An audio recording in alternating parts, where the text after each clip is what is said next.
Oh wait, that's the epitaph. That I'm afraid when I'm talking to myself, but it's like I was too weak to be someone else. You could think that I'm a creep when I'm singing alone. Got it. But it's like I couldn't see straight on my I can't tell. Got it. What's good, folks? It's Nightmare Frame here with a new Warframe video, coming at you with Nataruk Part 2. Yes, okay. So yes, if you haven't seen, I did release a Nataruk build guide with several builds in there, doing a lot of damage. And I was like, you know what? I want to have a little fun with this weapon, and let's take it to level 9,999. As you saw in the montage, that's what happened. And it was also Mr. Az Invasion's first time to do level cap. Hey, look at that. We popped his cherry. Let's go. Anyway, this build is very simple, and of course, hey, look, we're using Ash again. This is like my 58th billion video using Ash and a weapon to go up against level 9k. Well, shoot, you can never go wrong with Ash.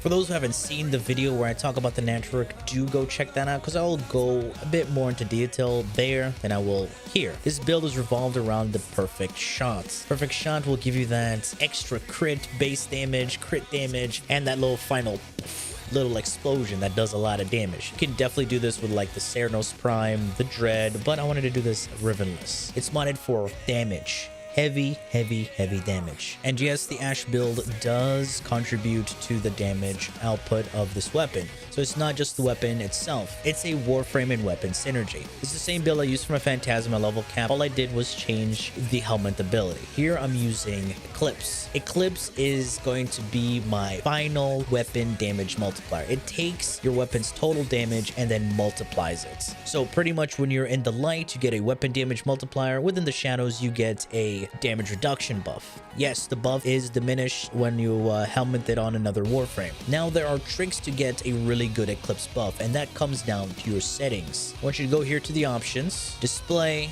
make sure you're in enhanced, disable all of this useless stuff and your particles, because they're horrible as I'm looking at you. All of this useless stuff right here, and this.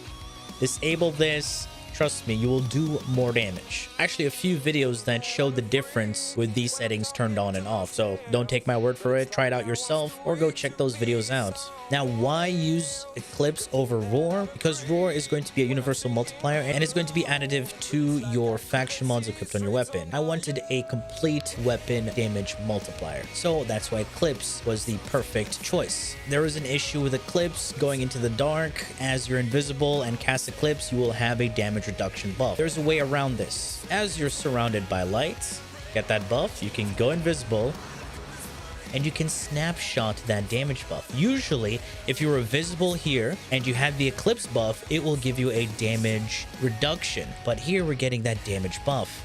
Take a look. Once we got out invisibility, boom. And we go invisible, we're stuck with that buff. So it's all down to where you cast your invisibility. As you can see, even though we're in the light, we get a damage reduction buff. Once the invisibility ends, we get our damage buff back. So here's the trick. Make sure you're in the light, cast Eclipse, go invisible, and then you can go anywhere you want and you will have the damage buff. I don't know if D is going to fix this interaction, but if you want to utilize it properly, that's a little trick to it. Make sure you're in the light, cast Eclipse, go invisible, and you will permanently have your buff. Even if you go in and out of your Warframe, you will still have that buff active. There we go. We've got our Eclipse and we're in the shade. I mean, at low levels, we're gonna one-shot them with all this flat damage.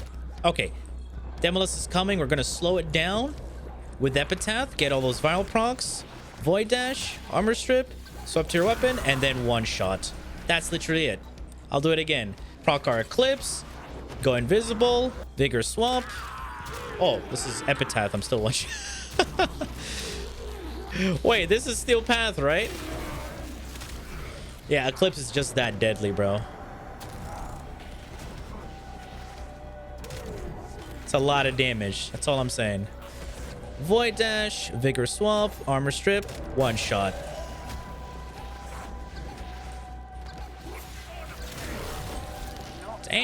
Damn. You see how Vazarin is going to protect you?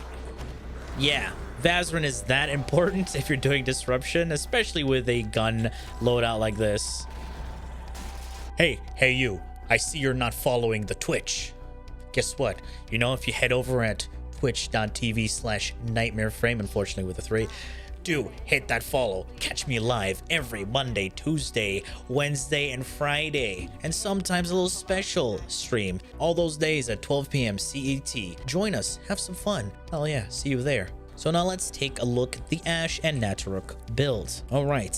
Growing power in the aura to give me that 25% power strength when we proc a status effect. We're going to be doing a lot of that. We're going to have growing power, blind rage, and umbral intensify combined. When you proc growing power and you cast Eclipse, you get 403% damage multiplier. Your weapon damage multiplier. Prime flow equilibrium for our energy pool, energy regen, combine that with energize. It's going to be so useful because yes, we are running a negative efficiency build. Vigor swap to help you swap between weapons faster, and it gives you a base damage multiplier. Pretty damn good. Seeking Shuriken for the armor strip. Narrow Mind is going to be our duration mod. Rolling guard to cleanse you of status effects and give you that 3 seconds of invulnerability. And here I have Arcane Rage. On a headshot, you have a 15% chance to get a 180% base damage multiplier. This is a huge base damage increase. And on top of that, when we move on to your Nataruk build, I do have Primary Deadhead. This is going to give me a headshot multiplier. This is multiplicative. And you combine that with Eclipse,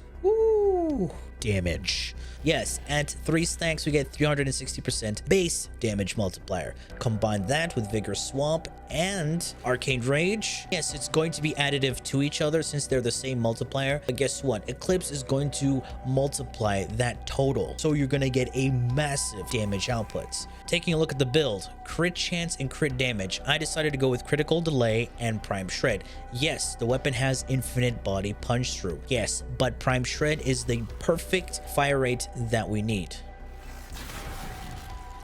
There you go. Here we have punch through. If I remove prime shred, we don't have that punch through. You see the difference? Punch through and body punch through are two different things. Leaving him there, I want to put that prime shred back. What? It went through? No. So learn the difference.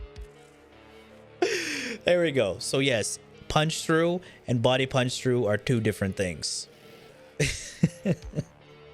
But if you don't have prime shred, yes, you can use vigilante fervor or a rank 4 speed trigger. Okay, Galvanized Chamber is going to give us that multi-shot. Galvanized Aptitude is going to give you a crazy damage boost. If I'm not mistaken, it's kind of bugged on this weapon currently. It gives you a damage multiplier, then working like Condition Overload. Pretty much like a mini Eclipse. You combine that with Eclipse and Primary Deadhead. Ooh, that's a lot of damage. Infected Clip and Prime Cryons to give us that massive viral damage. Remember, building up all of that raw damage will be multiplied by Eclipse. And of course, our faction mod. This is going to multiply the initial hit and any form of DOT. We're not going to be doing much DOTs with this. Yes, we could proc our random slash tick there, but no, this is more of a heavy raw damage build. So yes, the faction mod is also going to multiply that raw damage. Yes, in the Axelis, you can run Vigilante Supplies if you want more crits, but Terminal Velocity will be better off for this specific loadout. Now, you could do two things here.